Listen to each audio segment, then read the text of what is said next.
Gusto ko na siya brown, guys.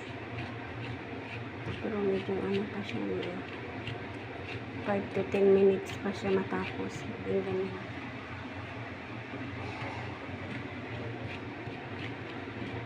Yung powder.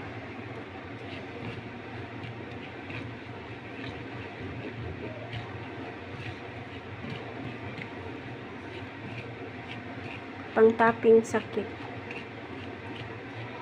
Kahit anong sweet na gagawin nila, itatapping lang.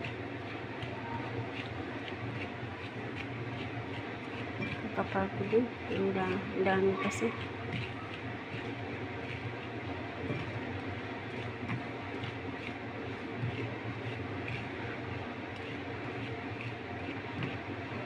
Isang ganito talaga ginawa ko. Ilang minute.